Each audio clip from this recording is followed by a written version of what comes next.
Ecuador opina. Una producción conjunta. Gama TV, Ecuador TV y TC. Buenas noches, amigas y amigos. Bienvenidos al programa Ecuador Opina. Mi nombre es Fernando Casado, analista internacional y profesor del Instituto de Altos Estudios Nacionales. El próximo domingo el mundo pondrá los ojos sobre Ecuador cuando se celebren las elecciones presidenciales. Y aquí todavía quedan muchas dudas por aclarar.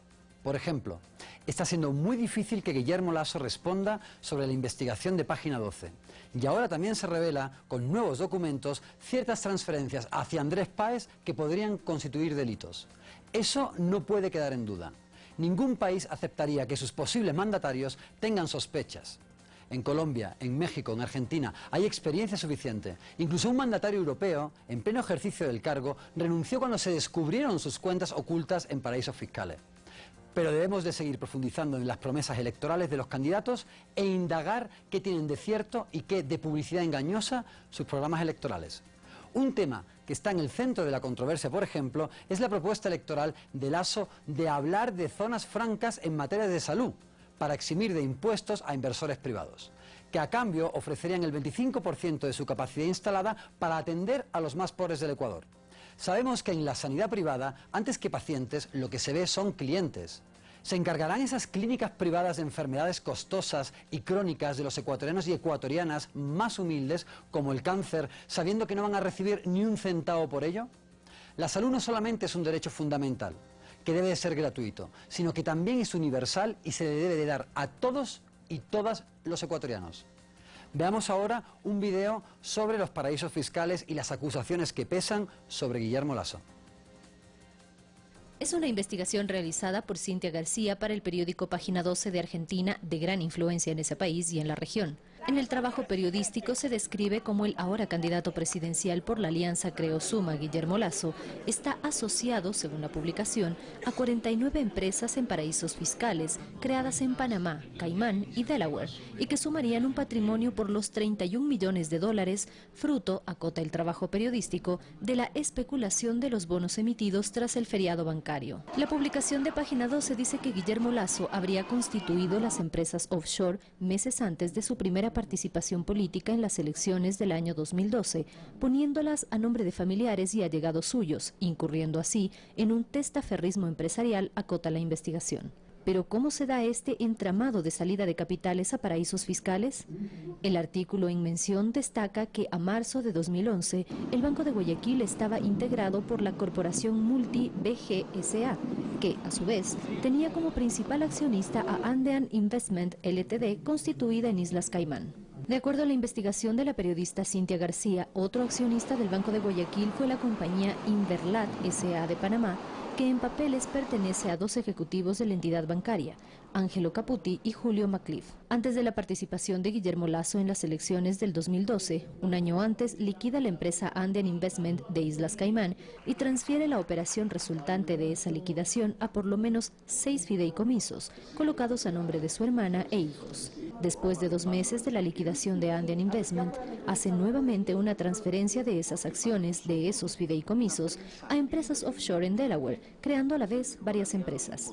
La investigación de Página 12 describe además que las empresas offshore de Guillermo Lasso tendrían nombres como Positano LLC, Montpellier o Berlín, que ocultarían las identidades de hermanos o herederos. La investigación periodística revela que esta práctica de fuga de capitales no es nueva, pues en 1978 se creó en Panamá la compañía Saranac S.A. a nombre de Guillermo Lasso, María Eugenia Lasso, su hermana, y Danilo Carrera, su cuñado. El proceso democrático del Ecuador. En el segundo bloque, para contrastar los programas y ofertas de los distintos candidatos a la presidencia, hoy nos acompañan dos asambleístas electos. Por un lado, Pavel Muñoz, de Alianza País, y Héctor Yepez, de Creo Suma. Lasso no puede simplemente evadir la investigación que se hizo sobre él y sus 49 empresas offshores con las que está relacionado, alegando que el diario argentino Página 12 no es una fuente creíble y evadir una respuesta transparente a la ciudadanía. Para abordar este tema, en el tercer bloque estaremos conversando con Cintia García, la autora precisamente de la investigación publicada por Página 12. Conozca más sobre estos temas y acompáñanos en Ecuador Opina.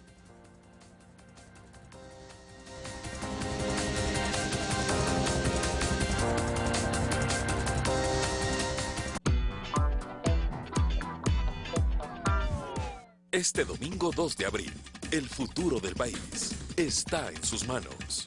Y nuestra responsabilidad es informarle durante todo el día los pormenores de esta contienda electoral. Ecuador vive en democracia. Este domingo 2 de abril.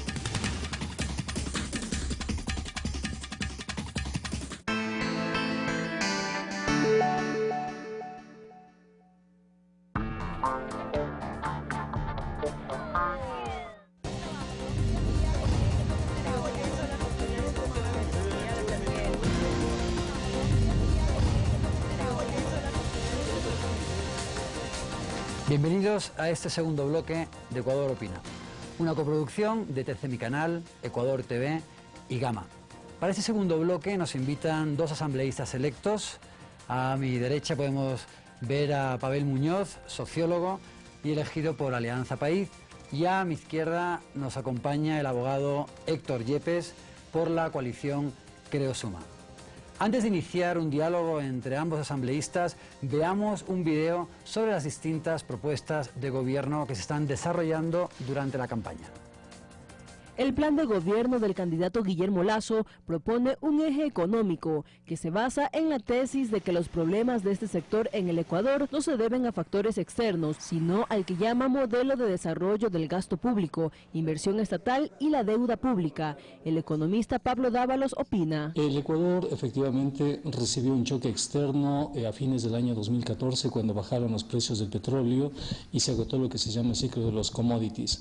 A este choque externo habría que añadirle un choque interno con los terremotos. En su plan, Guillermo Lasso propone la independencia del Banco Central del Ecuador, la conformación de una comisión encargada del reperfilamiento de la deuda pública, la racionalización administrativa del sector público y su compromiso con la dolarización, presentando un proyecto de ley que lo blinde. Con esto, Lasso asegura logrará tasas de crecimiento del 6% anual durante 20 años y que alcanzará un PIB per cápita que supere los $25.000 al año, es decir, 6 veces más que el de 2016, que fue de $4.184 según el mismo plan de gobierno de Lasso. En contextos electorales, los candidatos tienden mucho a exagerar o a hacer demagogia, porque tienen que captar votos, sobre todo los votos más ingenuos, los votos de personas, sobre todo los más pobres que viven el día a día y que consideran que su voto puede ser utilizado estratégicamente. Otro eje del plan de gobierno de Lasso es el institucional, donde propone una consulta popular para eliminar al Consejo de Participación Ciudadana y Control Social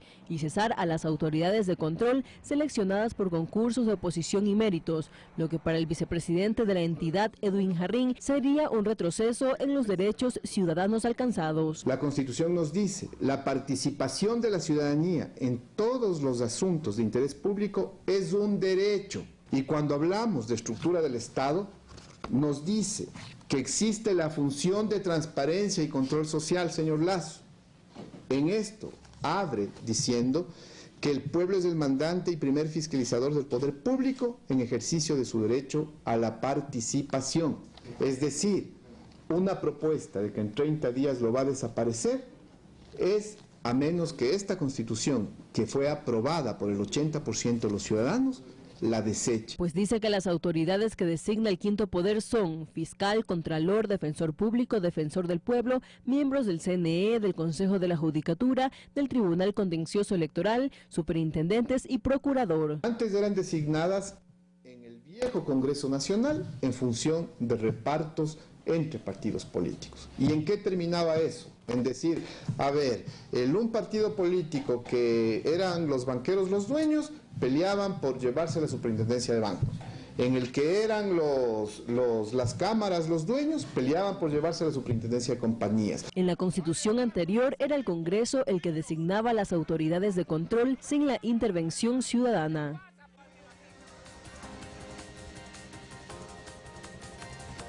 Estamos en la recta final antes de las elecciones del 2 de abril y parece que los resultados son muy ajustados.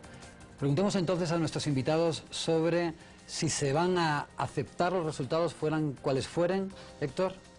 Bueno, primero un saludo a toda la audiencia. Por supuesto que nosotros vamos a respetar la democracia, pero también vamos a estar muy vigilantes de que se respete la voluntad popular. Ha habido denuncias graves de irregularidades durante el proceso electoral en la primera vuelta. Y ante ello lo que nosotros vamos a hacer es reforzar nuestro control electoral para garantizar que los votos que sean para el continuismo que representa Lenín Moreno o para el cambio que representamos nosotros con Guillermo Lasso sean respetados. ¿Quién hará ese control electoral? Bueno, lo haremos con militancia de Creo, de Suma, de una serie de organizaciones políticas que de izquierda, de derecha, organizaciones sociales de las más amplias ideologías y diversidades, hoy están apoyando la opción de cambio en el Ecuador, porque aquí ya no se trata de una elección entre modelos ideológicos, sino de virar la página a 10 años de correísmo y construir juntos un futuro mejor para el Ecuador. Pavel, ¿cómo encara Alianza País esta segunda vuelta de las elecciones? Fernando, Héctor, buenas tardes. Un saludo con toda la ciudadanía. Agradecerles siempre por la votación que tuvimos, que nos permite ser una fuerza mayoritaria.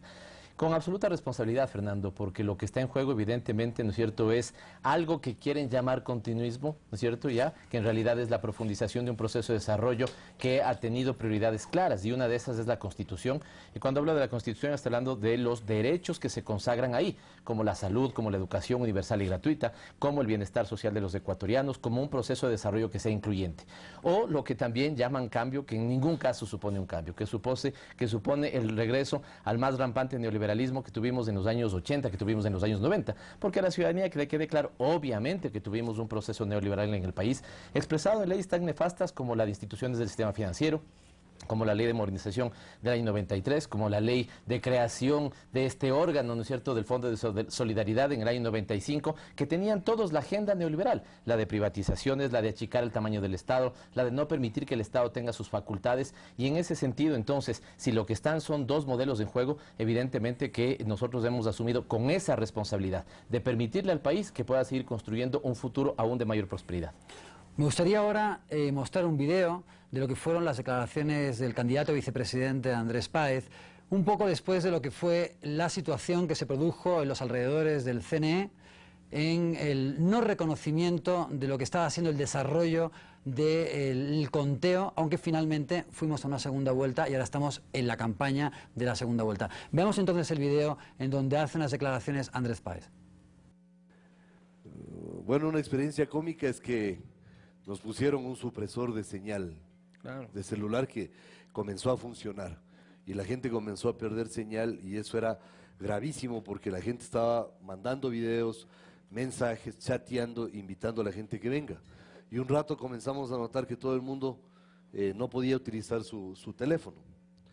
Y para desgracia estaba un señor ahí, que no sabemos quién era, parado en un poste, y yo le alcanzaba a divisar. Y claro, instintivamente dije, ¿y ese señor qué está haciendo ahí? Pero claro, la psicología de masas fue una muchedumbre que fue atrás de este hombre que terminó agarrado del poste, jurando de que él no estaba haciendo nada ahí. Entonces yo, claro, cuando me explicaron, yo le decía, suéltenlo, suéltenlo, si no está haciendo nada. El tipo del cable ha de haber sido, la señora aquí llamó a decir que se le fue el tema de cable. Precisamente estaba arreglando una conexión de cable, el tipo se había cogido del poste, yo no hago nada, yo no he hecho nada, y le movían la escalera, bájate hijo de tal y cual, y todo, pues yo no estoy haciendo nada. Entonces Dios sí fue, mío. Claro, yo después me contaron toda la historia y sí fue. Vemos que se pudieron haber producido con actos de violencia o incluso de linchamiento. Son situaciones muy graves y situaciones que crean inestabilidad y zozobra entre la población. ¿No deberíamos de tener cuidado a la hora de hacer ciertas declaraciones? Mire, más allá de eso, nosotros vamos a defender los votos en las urnas, afuera del Consejo Nacional Electoral, donde ha habido gente de un lado y de otro. Yo personalmente estuve afuera en Guayaquil como candidato dentro de la Junta y también acompañando a los manifestantes de afuera, y por supuesto nosotros vamos a rechazar cualquier tipo de violencia. Pero sí, ahí hubo una situación muy incómoda. Estábamos hablando, el propio Andrés Páez lo reconoce, de bajar a una persona y que lo querían linchar quienes abajo estaban, que eran personas que estaban alrededor del CNE. Sí, ¿no deberíamos evitar este tipo de situaciones? Sin duda, tal vez son correctivos que hay que tomar para la segunda vuelta, evitar que haya pues cualquier tipo de exaltación que lamentablemente a veces ocurre cuando hay masa. Pero yo sí quiero aprovechar para desmentir algo que aquí se ha dicho y se viene diciendo en los medios públicos que se utilizan para hacer propaganda política. Aquí se está utilizando y acusando de privatizar No, pero eso al es otro señor tema. Guillermo Lazo. Ahora pero vamos. lo mencionó Pavel Muñoz, yo sí quisiera no tener la oportunidad vamos a hablar del tema económico, vamos a hablar, no te preocupes, Héctor, que vas a tener todo el tiempo para desarrollar ese tipo de puntos. Seguro que sí. ¿Qué te parece esta situación en la que se pueden producir situaciones de violencia? Ni me parece graciosa la anécdota como lo cuentan en la nota, ni me parece bastante ligera la forma en la que reacciona Héctor. Ahí tenemos una responsabilidad tamaña. Yo no sé si nos damos cuenta de lo que se está contando como una anécdota divertida. ¿Qué pasaba si efectivamente, digamos, a una persona que estaba arreglando un cable, ¿no es cierto?, esta muchedumbre que ha sido señalada en la nota, ¿no es cierto?, lo tomaba y lo linchaba? ¿Qué pasaba si efectivamente teníamos una chispa que se prendía mal de aquel que dice que vienen a incendiar Quito? ¿Qué pasaba, no es cierto, si alguien reaccionaba mal cuando, digamos, de manera absolutamente violenta se muestra, incluso estaba un menor, ¿no es cierto?, ahorcando con la figura, digamos, de que estaba ahorcando un borrego? Aquí me parece que esos días hubo un profundo irrespeto a los votantes de Movimiento Alianza País. Y yo voy a pedir que ese respeto esté más claro que nunca el 2, el 3 y el 4 cuando tengamos que defender nuestros votos en las urnas. Y evidentemente nuestra militancia está absolutamente vigilante de que eso suceda así. No puede pasar que se vuelva a decir, ¿no es cierto?, que aquellos que estaban en ese momento fuera del CNE son defensores de la democracia y los otros, digamos, son borregos. No puede ser que los unos reciban un pan dado de una donación de una empresa privada y los otros sean sanducheros. No, no, no, vamos a respetar la voluntad de las urnas, que ventajosamente tenemos una historia donde en 10 años, 12 victorias electorales de manera democrática, así que evidentemente nosotros también estaremos profundamente vigilantes de los votos de la ciudadanía a favor de la única candidatura que piensa en el futuro, que es la de Lenín Moreno. Vayamos a otro tema. En cuanto a las posiciones programáticas, poco quizás ha hablado del rol de la mujer. ¿Cómo desde Creo Suma estáis enfocando todo lo que tiene que ver con temas de género y de mujer? Bueno, nosotros garantizamos la no discriminación, que las mujeres puedan ejercer cada vez más un rol protagónico. Pienso que ha habido, hay que reconocer en ese sentido, avances en estos últimos años, pero todavía falta. Por ejemplo, 3 de cada 4 ninis en el Ecuador, jóvenes que no estudian ni trabajan, son mujeres.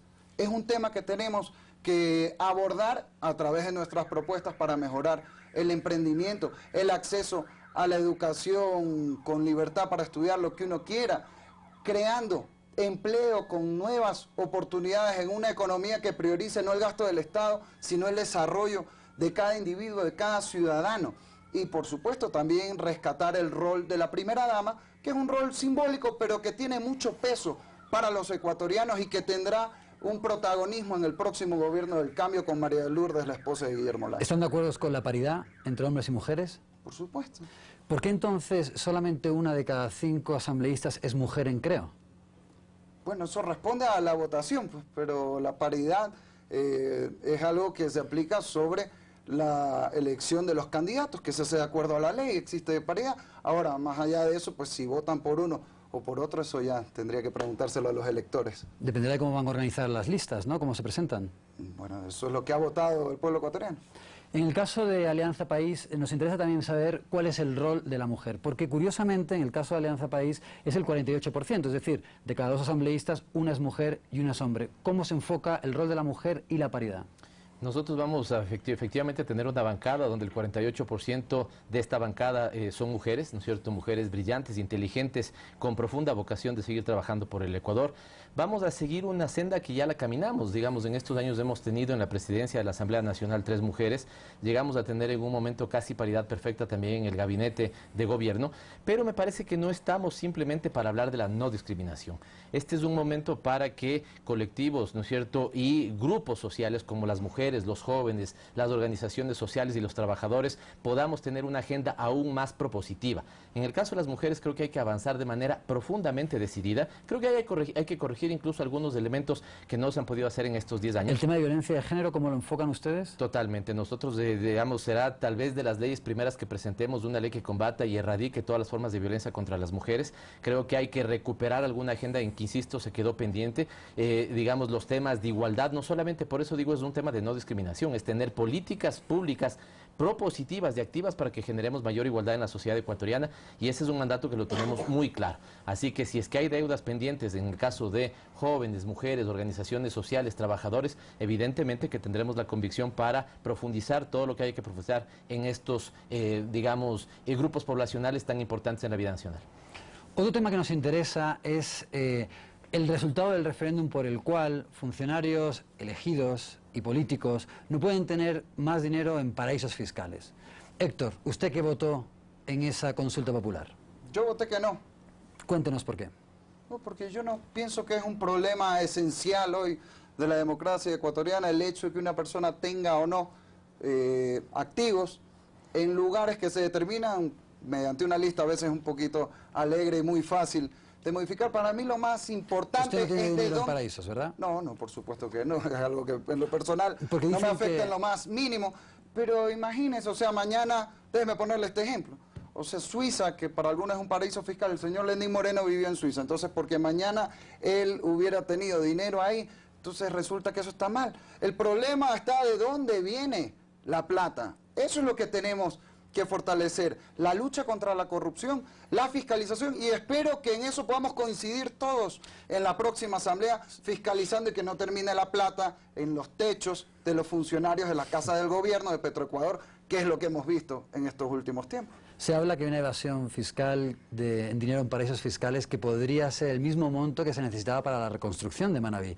¿No deberíamos de poner también cortapisas para que no se pudiera ir ese dinero fuera del país y se quedara acá generando empleo y también invirtiéndose en aquellos sectores productivos donde hace falta? Bueno, en el caso de que haya una evasión fiscal, lo cual implica violar la ley, por supuesto ahí lo único que hay que hacer es aplicar la ley, que los jueces, los fiscales, las autoridades de control, las cuales todas, por cierto, responden al gobierno nacional, pues investiguen y, por supuesto, hay un combate frontal a la evasión de impuestos. En eso nosotros estamos totalmente de acuerdo. Otra cosa es que hayamos planteado reducir el exceso de impuestos para bajar el costo de la vida y aliviar el bolsillo de las familias ecuatorianas que hoy están pasando un momento difícil.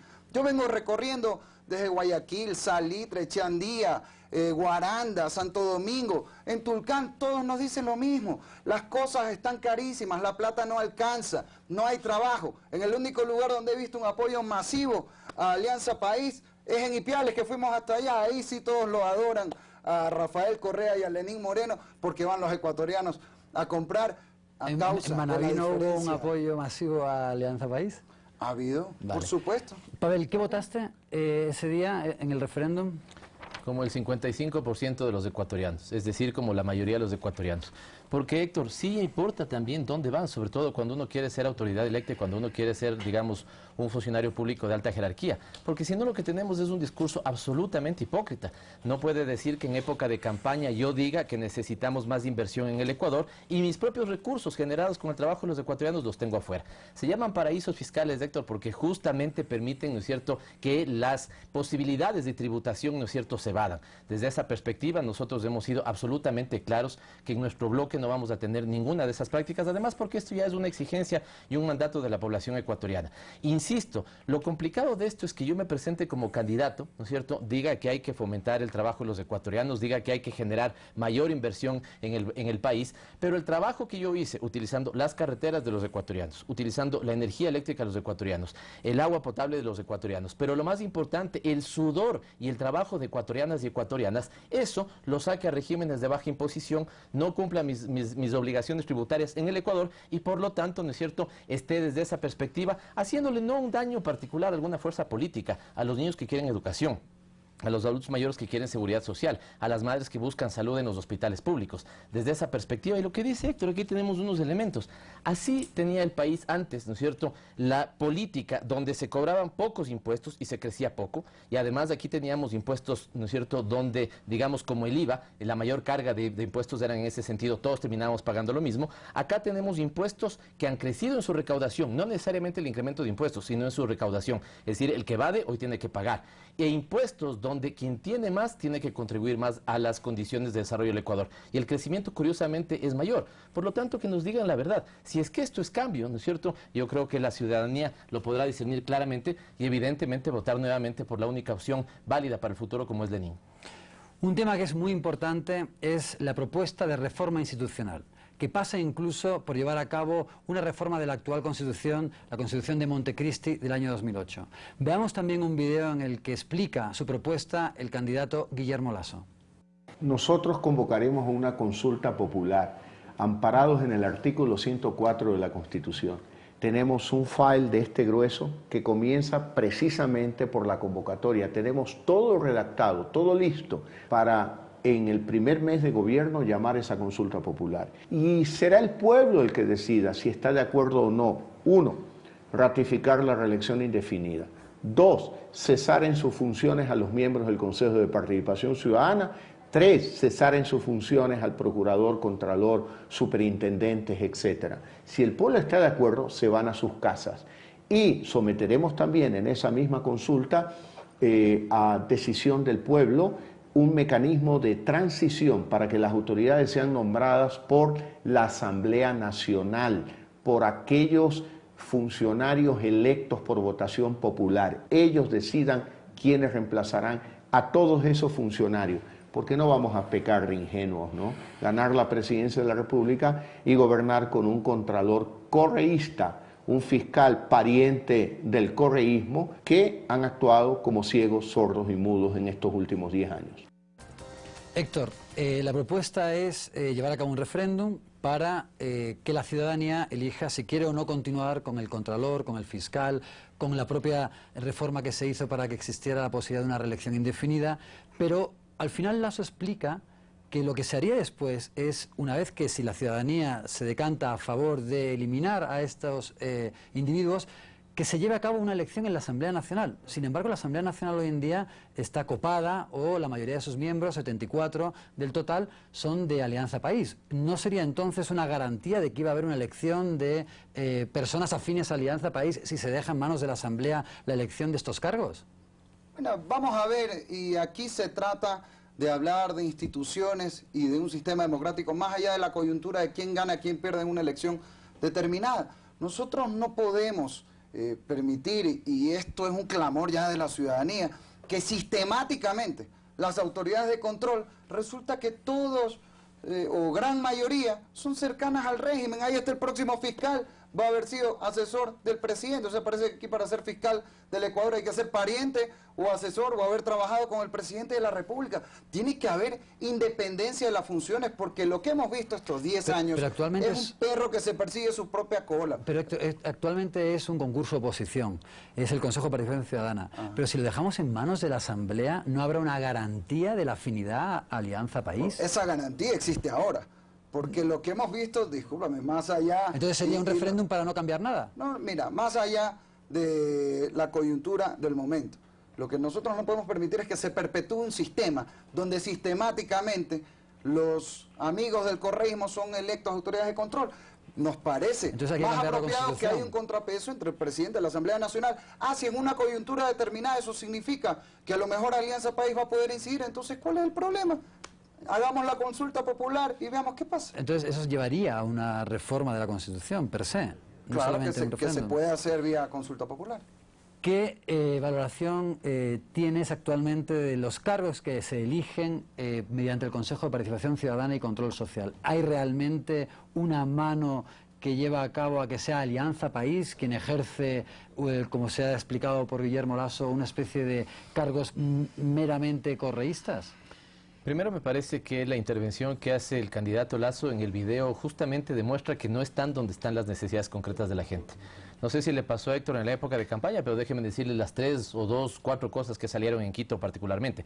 La gente evidentemente tiene una preocupación por tener más empleo, tiene una preocupación porque recuperemos el dinamismo productivo de los últimos años que fue afectado por una crisis internacional, como también se decía en la nota. La gente quiere que se sostengan los derechos que están consagrados en la Constitución, como la salud, la seguridad social, la educación. La gente en Quito hacía profundas críticas a la alcaldía de Quito y nos decía, nos equivocamos. En esta lógica de querer votar, digamos, con el hígado, terminamos votando, ¿no es cierto?, un proyecto de ciudad que no tenía tal proyecto de ciudad. Y nunca aparecieron los temas de reforma institucional.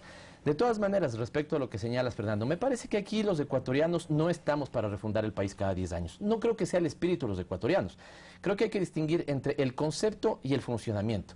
Si el concepto que teníamos antes es que se elegían las autoridades del control en el Congreso de los cenicerazos, y hoy lo que tenemos son gente que se postula, que toma pruebas y que la ciudadanía puede estar vigilante de que el proceso se haga adecuadamente, yo creo que debemos, digamos, proteger este concepto y seguramente, ¿no es cierto?, modificar lo que en la ejecución de ese concepto esté fallando. Desde esta perspectiva, me parece muy bien lo que se señalaba, digamos, en la pregunta, me parece una pregunta interesante. Claro, dices, por un lado, saquemos a todas estas autoridades, volquemos de esa, ¿no es cierto?, elección de las nuevas autoridades a la Asamblea Nacional, y ahí nosotros tenemos 74 de los 137 asambleístas, con lo cual estarían asegurando, entonces, efectivamente, que la votación mayoritaria de nuestro bloque esté encaminada, ¿no es cierto?, a sujetos políticos que tienen que hacer un control. Además, sería una vuelta al pasado, porque de alguna forma ese era el mecanismo que se utilizaba antes de la Constitución del año 2008, la elección de ese tipo de personeros en el Congreso. Totalmente. Hoy a cualquier ecuatoriano le asiste la posibilidad de inscribirse en el concurso, dar el concurso, poder tener un concurso de méritos y oposición, que haya una comisión vedora que vigile que eso funcione adecuadamente.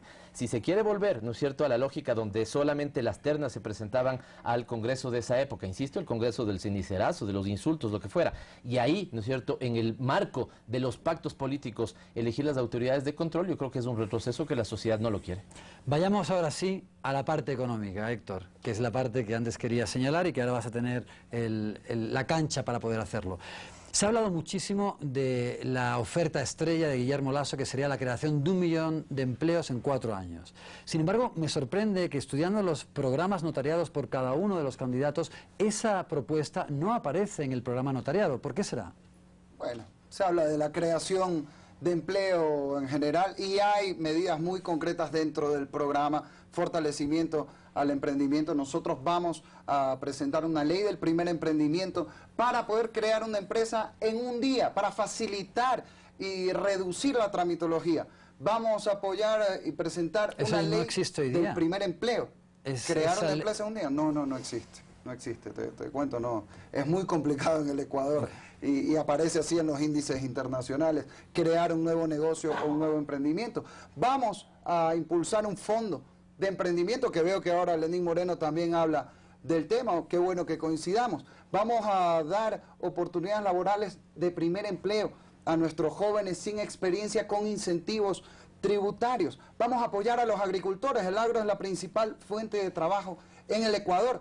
Agro que ha estado olvidado durante estos 10 años y que el propio Rafael Correa dijo que era la mayor deuda de la Revolución Ciudadana. Tenemos que apoyarlos con crédito agrícola a 30 años plazo, 1% de interés y lograr un ideal. Yo te lo digo como joven que tengo 30 años, yo quisiera ver que en vez que la gente del campo, los jóvenes, se vean forzados a migrar hoy a la ciudad, como ocurre, no desde ahora, desde hace tiempo, tengamos un nuevo Ecuador donde los jóvenes de la ciudad migremos al campo, al agro, en busca de oportunidades y que sea el gran motor del desarrollo económico. Gracias, Héctor. Igual, Pavel, ¿por qué una de las ofertas electorales por parte de Lenin, que es la creación de 325.000 viviendas, ¿por qué tampoco ha sido notariado esa oferta dentro de su programa electoral? No veo problema que ambas posiciones no estén planteadas en los programas de gobierno. De hecho, las campañas electorales son para recoger las expectativas ciudadanas y plantearlas. Me parece que la distinción está entre lo demagógico de una postura y lo no demagógico de otra. Me refiero a la nuestra. Por el un lado veía en un análisis, ¿no es cierto?, del 1.000.000 de empleos, supondría más o menos la creación de 28 empleos por hora, pero además con nuevamente una profunda hipocresía de por medio. El Banco de Guayaquil, cuando tuvo su año de mayor ganancia, sacó gente a la calle y hoy quieren decir que van a generar 1.000.000 de empleo. Lo que nosotros hemos dicho respecto al empleo, que es la principal preocupación de los ecuatorianos, que debe haber un plan consistente. Efectivamente, estamos destinando y destinaremos en las primeras decisiones de nuestro gobierno $300 millones para emprendimiento que sea de fácil acceso para los jóvenes. No tienes que preguntarle sobre su pasado crediticio, tienes que preguntarle sobre el futuro de lo que quiere hacer. El tema del turismo hay que multiplicarlo por 2, el tema de la construcción y esas 325.000 casas nos asegurarán cerca de 150.000 nuevos empleos. Hay que fomentar también el tema de la agroindustria, el tema de que volquemos nuestra mirada al agro en condiciones que el Ecuador hoy las tiene. Si se han puesto carreteras, Fernando, no es simplemente para que nos traslademos de un lugar a otro, es para generar una competitividad que el país lo necesita. Si tenemos 8 centrales hidroeléctricas, es para que tengamos nuevas industrias. Si tenemos proyectos multipropósito, hace poco veía una nota en la televisión peruana cómo hacía una distinción entre el Perú, que está lastimosamente, y un abrazo para los hermanos peruanos, siendo profundamente afectado por el invierno, y un Ecuador, ¿no es cierto?, que convierte incluso las propias inundaciones entonces en la posibilidad de regar 409.000 hectáreas. Esto es lo que hay que hacer, eso es lo que vamos a hacer nosotros, además, en el marco de un gran acuerdo nacional por la producción. ¿Qué ha planteado el sector productivo? Que tengamos previsibilidad de la política tributaria, de acuerdo. Que tengamos una regulación inteligente, de acuerdo. Que podamos, digamos, mantener nuestros incentivos en la ley, totalmente de acuerdo. Y ahí coincido, que volquemos las cosas a tramitología cero.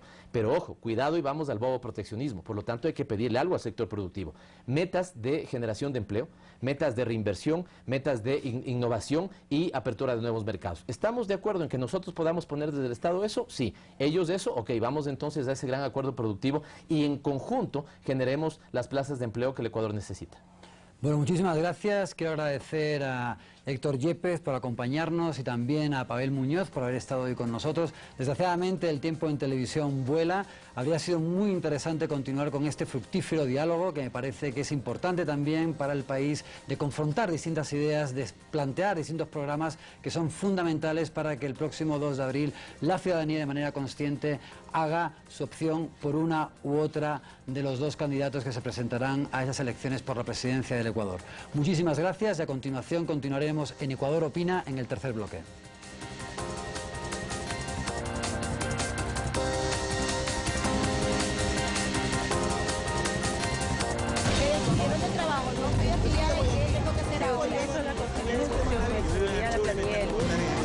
Ecuador Opina.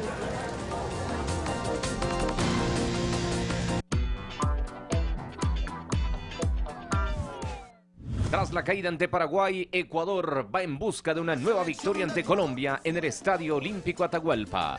Este lunes 27 y martes 28, Equipo Mundial 7, con el análisis, números, estadísticas, probabilidades y la proyección de un nuevo partido de eliminatorias junto a nuestra selección, solo por Ecuador TV.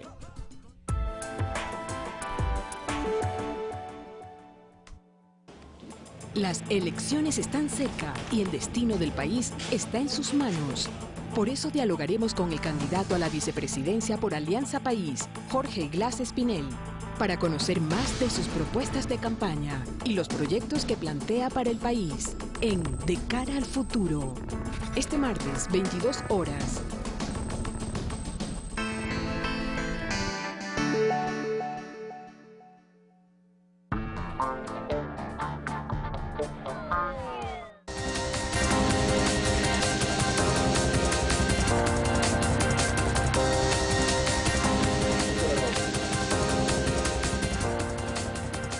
Bienvenidos a este último y tercer bloque de Ecuador Opina, una coproducción de TC Mi Canal, Gama y Ecuador TV.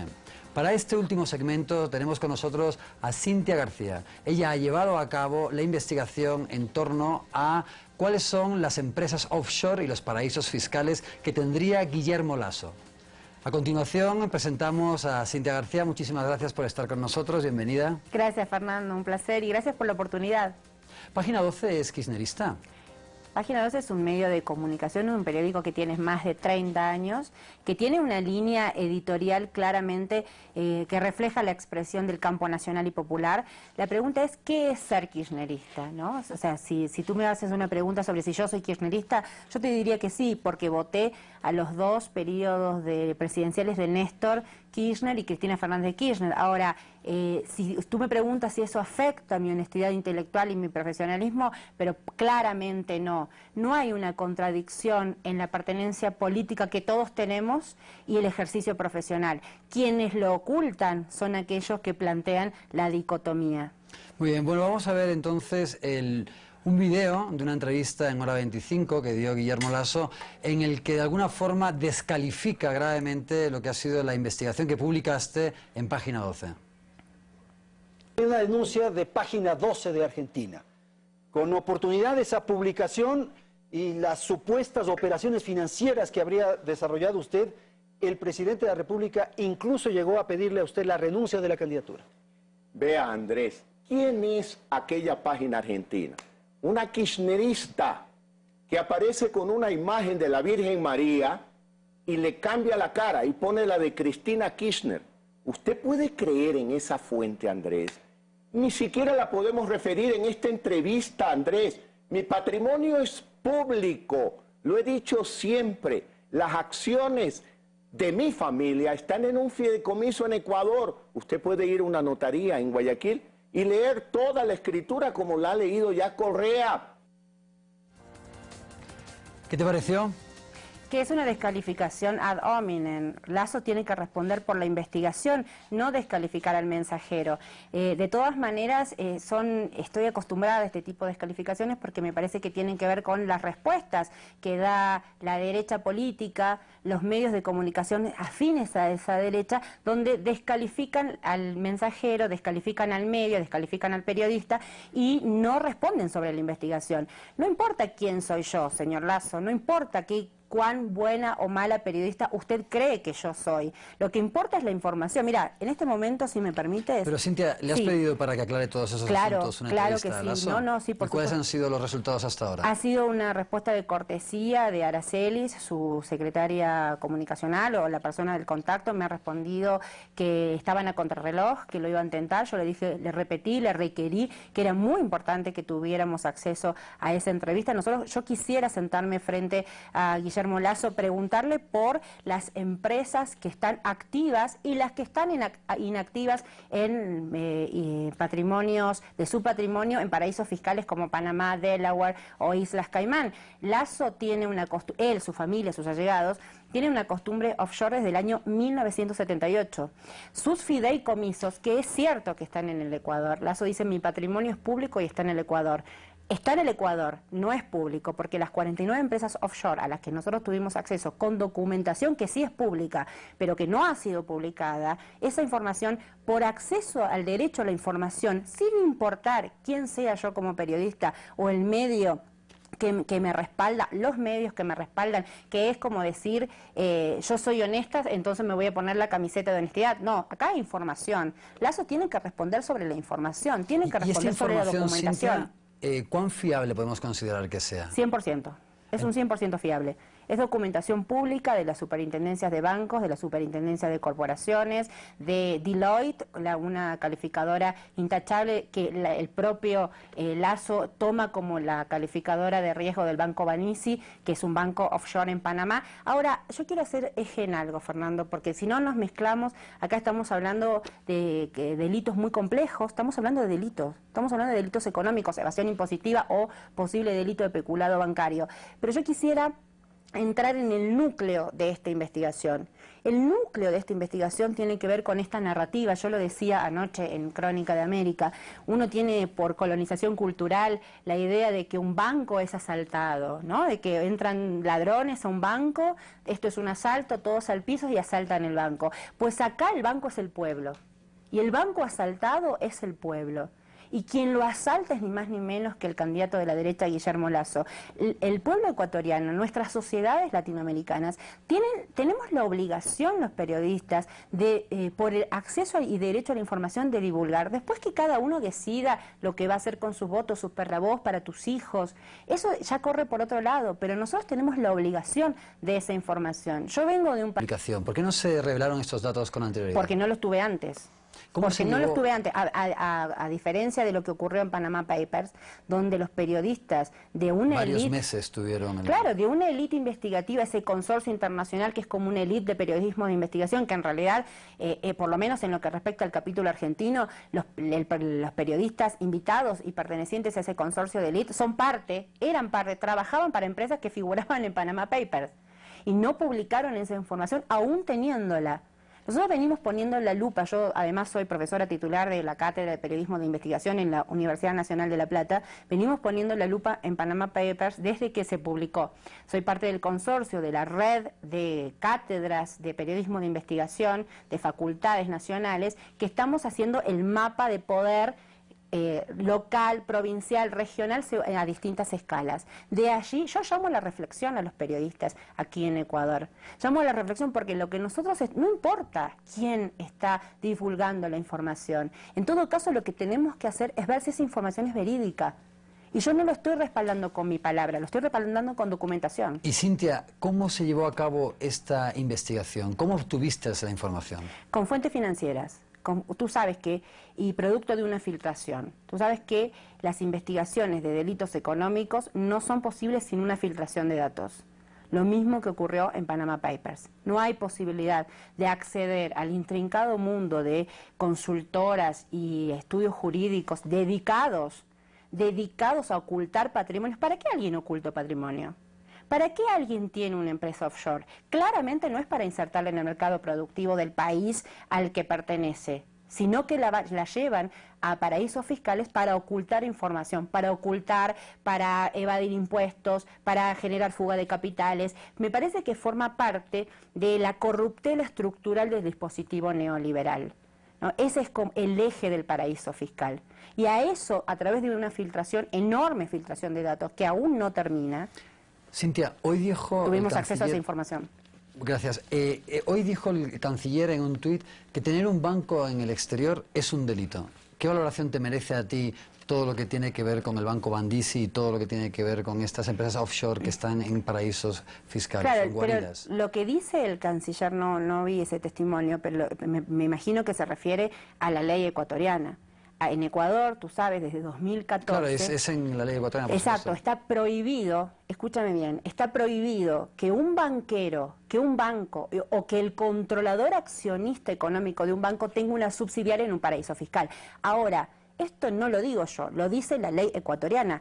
Pero tampoco soy yo solamente quien dice que el Guillermo Lasso cometió un delito, aunque lo creo, sino es el propio Guillermo Lasso. Cuando él dice, yo tengo un banco en Panamá, está reconociendo que cometió un delito porque no puede tener un banco en Panamá, porque él es accionista del Banco de Guayaquil.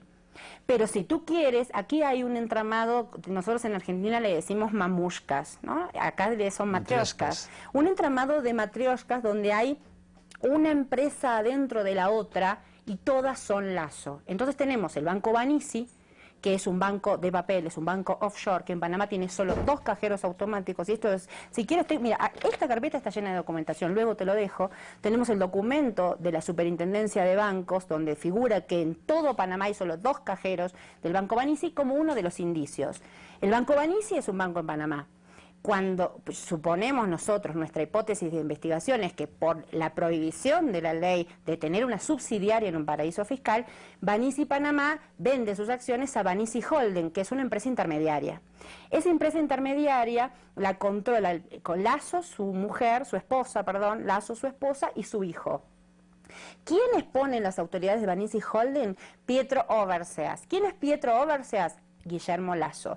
Pietro Overseas, según la calificadora Deloitte, es el accionista controlador de Bandisi Holding. ¿Sí? ¿Me sigues hasta ahí? Totalmente. Entonces, el accionista controlador de Bandisi Holding pone a los directivos y pone a Guillermo Lasso, a su esposa y a su hijo como vicepresidente y tesorero, secretario tesorero, y Deloitte dice que Bandisi Holding la controla Pietro Overseas, y Guillermo Lasso dice que tiene un banco que es Bandisi, entonces Guillermo Lasso es Pietro. Claro. Todo esto, una vez que pudiera, en un caso hipotético... Acá hay una denuncia ya, ¿no? La asambleísta Soledad Buendía ha realizado una denuncia ante la Superintendencia de Bancos justamente para que se investigue todo esto. esta prohibición. Pero en ese sentido, y ahí está yo creo que la pregunta clave, si en un caso hipotético fuera Guillermo Lasso el presidente electo por los ecuatorianos, ¿cómo esto le afectaría siendo él ejerciendo la primera magistratura del país? Bueno, yo creo que tenemos la experiencia del feriado bancario. Guillermo Lasso se enriqueció gracias al feriado bancario. Andean Investment, que es la empresa que formaba parte de la corporación MultiBG, que son el capital accionario del Banco de Guayaquil, creció de entre 1 millón y 31 millones de dólares entre el año 99 y el año 2002, que es el periodo de la crisis ecuatoriana con el feriado bancario. Me parece que yo no podría asegurar cómo va a ser el gobierno de Guillermo Lasso si él fuera presidente. No lo sé, no puedo asegurar no me aventuraría esa hipótesis porque lo que yo tengo acá para ofrecer son datos concretos. Ahora sí puedo decir que ya Guillermo Lasso se enriqueció con el dolor de los ecuatorianos. Muy bien. Cintia, otra cosa que es bastante impresionante del tratamiento desde los medios de comunicación de tu investigación es o bien descalificaciones desde Guillermo Lasso o si lo comparamos, por ejemplo, con unas acusaciones infundadas que hubo en La Estrella de Panamá, un diario panameño en contra de Glass, aquello se convirtió en la prensa hegemónica privada en primera plana durante varios días. Sin embargo, tu investigación ha sido ignorada, ocultada, silenciada por estos mismos medios. ¿Cómo calificarías tú el tratamiento de la prensa hegemónica privada en el Ecuador? Como una decisión política. A mí me parece que es una decisión política de los medios privados, hegemónicos. El sistema de medios privados quisiera no totalizar porque seguro habrá honrosas excepciones, pero me parece una decisión política porque tanto en Argentina como en Ecuador, como en México, como en el resto, digo, estoy citando lugares donde la concentración mediática es muy importante, los medios privados de comunicación se han convertido en los brazos mediáticos de la derecha política y económica. De que no hayan publicado esta investigación, que insisto, está basada en documentación totalmente confiable, constatable y que está a disposición de cualquier servidor público que la requiera, me parece que es una decisión política no publicarlos. Otra interesante parte de la investigación, cuando lo estuve leyendo, era cómo Guillermo Lasso divisas que había sacado del país, después vuelve a introducirlas como si fueran inversión extranjera, que eso también sería un desfalco al Estado ecuatoriano. ¿Cómo funciona exactamente el modus operandi en este caso? Se me cayó un clip. Es así. Guillermo Lasso, nosotros en 2011 empieza como a acomodar su patrimonio. Nosotros creemos, digo nosotros porque hay un equipo como de 10 personas que está investigando esto, él tiene que liquidar Andean Investment, que es una empresa que estaba radicada en Islas Caimán. Y que, insisto, es la empresa accionaria del Banco de Guayaquil porque integra la corporación MultiBG. Cuando él liquida Andean Investment, las liquida con 6 fideicomisos en Ecuador, ¿no? Pasa esas acciones de Andean Investment a 6 fideicomisos en Ecuador. Tengo acá, te la voy a dar para que los vayas viendo, si te parece, mientras lo vamos hablando. Tengo acá el seguimiento de esos fideicomisos. Gracias. Esa es la lectura posterior. Entonces, esos 6 fideicomisos en Ecuador, luego decide llevarlos a Delaware. Por ejemplo, una pregunta que yo tengo para hacerle a Guillermo Lasso es ¿por qué cambia de paraíso fiscal? ¿Por qué se sale de Panamá y se va a Delaware? ¿Será para que el seguimiento sea más difícil? Tal vez porque Delaware es otro tipo de paraíso fiscal. Efectivamente, porque Delaware es un paraíso fiscal en los Estados Unidos. Pero ¿cómo se considera Delaware en el resto del mundo si están cuán o más paraíso fiscal? No sé, es algo que tendría que responder Guillermo Lasso. Sí, además son varios distintos paraísos fiscales donde se ha encontrado el dinero de Guillermo Lasso. Distintos paraísos Islas fiscales. Caimán con la empresa Andean, también en Panamá, también en Delaware. Y en la Florida, te agrego esa información que todavía no la hemos publicado. Que todavía es información... Estoy trabajando sobre esa información, sobre las noras. Sí. Bueno, supongo que además la investigación no solamente se detiene aquí, sino independientemente del resultado del 2 de abril de las elecciones presidenciales, esto es una investigación de gran profundidad. Por supuesto, pero además hay cosas que a mí me exceden, hay puntas de estos ovillos para seguir tirando que seguramente los periodistas ecuatorianos querrán seguir investigando, imagino yo. Pero volvamos a los fideicomisos. Entonces, él de Andean Investment crea 6 fideicomisos para simplificar, ¿no? Son más, pero para simplificar. Esos fideicomisos luego los traslada a Delaware. Cada fideicomiso, y tú tienes ahí el documento, es un acta, cada fideicomiso, por ejemplo, el fideicomiso GLM, Guillermo Lasso Mendoza, es la empresa Positano en Delaware, una empresa en un paraíso fiscal. El otro fideicomiso está a nombre de su hermana, que es Canadá. Otro fideicomiso que es Montpellier está a nombre de otro, y así. Entonces, cada uno de esos fideicomisos corresponde a una empresa en Delaware con curiosos nombres: Positano, Canadá, Montpellier, Berlin Trade, en fin. Ese mecanismo lo hizo varias veces. O sea, constituir fideicomisos acá, sacar... ¿Para qué lo hizo varias veces? No lo sabemos. No sabemos por qué hizo. Es parte de la investigación que está en curso. No sabemos. En realidad son lagunas que tiene la investigación, que tendría que responder Lasso a una investigación judicial. Porque él constituye fideicomisos en Ecuador, los pasa a paraísos fiscales, luego los trae nuevamente a Ecuador. Ahora, ahora están en Ecuador. Ahora, cuando él trae ese dinero no entra como empresa, como fuga de capitales, no lo puede confesar. Ese dinero entra como inversión extranjera. Ese dinero que entra como inversión extranjera, que salió a través de una empresa offshore, no paga impuestos. Y por lo tanto es otra actividad delictiva. Es una evasión de impuestos. O sea, si uno roba un reloj, es un ladrón de relojes. Si uno se comete un asesinato, es un asesino. ¿Quién es aquel que evade impuestos? ¿Qué daño, a quién perjudica la evasión de impuestos? Se ha llegado a decir incluso que la evasión de impuestos en los últimos años en Ecuador sería tal que con ese dinero que salió de las arcas y que salió del Ecuador, se podría incluso haber reconstruido Manabí. Manabí, sus escuelas, sus sistemas de servicios públicos, eso es el gasto público que él está planteándolo en campaña como que hay que achicar. El gasto público que Correa dice es tu trabajo, es tu educación, es tu salud. Bueno, ese gasto público se le mermó a los ecuatorianos con la fuga de capitales. Tenemos la hipótesis de que Guillermo Lasso, en realidad a través del Banco Banis y sus movimientos en activos, maneja, controla alrededor de 4.000 millones de dólares. Estamos hablando de 4 puntos del PBI. Y está estableciendo un tubo de fuga de capitales. Yo creo, y esto es algo que hay que seguir investigando, que no solo para él, es para él y para parte de la élite ecuatoriana. Justamente es eso una de las cosas que también me preocupan y que supongo también preocupan a la ciudadanía. Cuando se ve la amplia gama y red de testaferros que están en torno a lo que serían estos paraísos fiscales de Guillermo Lasso, porque incluso allá donde él ha notariado su patrimonio, como tú muy bien definiste como notario offshore, también habría empresas que tendrían esas personas fuera y que estarían colaborando con Guillermo Lasso, con lo cual incluso hay notarios que estarían prestándose a hacer toda esta red de empresas fantasmas, de empresas en paraísos fiscales que estarían defraudando el dinero de los ecuatorianos. Hace 2 días Guillermo Lasso en la Universidad de San Francisco de Quito no solo confesó que él tenía el Banco Banis, y lo que para nosotros es una confesión, que lo involucra, porque no lo puede tener, no puede ser propietario de banco, ya lo dijimos, sino que dijo que su notario, que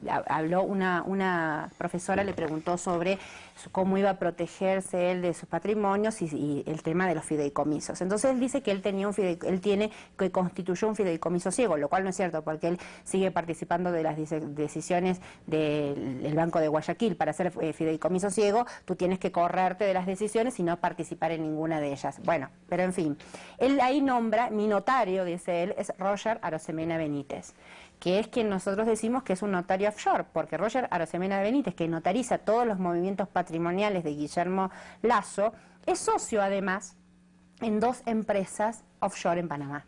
Y esto figura, una es Bonarco y otra es Taladega. Una está activa y la otra está activa. Bonarco está activa, Taladega está inactiva. Que esté inactiva no significa que haya sido disuelta, solo que está inactiva.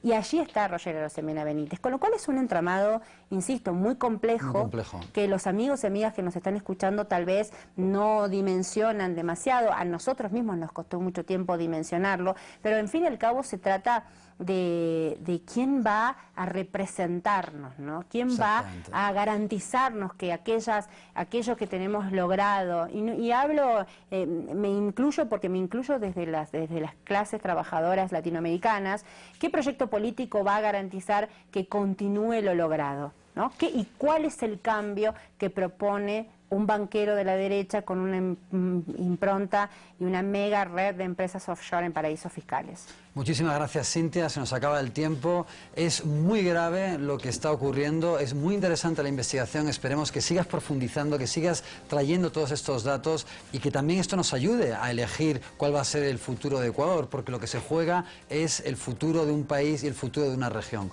Muchísimas gracias, Cintia, de nuevo. Con esto despedimos este programa de Ecuador Opina, una coproducción de TC Mi Canal, Gama y Ecuador TV. Muchísimas gracias por habernos acompañado en el programa de hoy y nos vemos la semana que viene.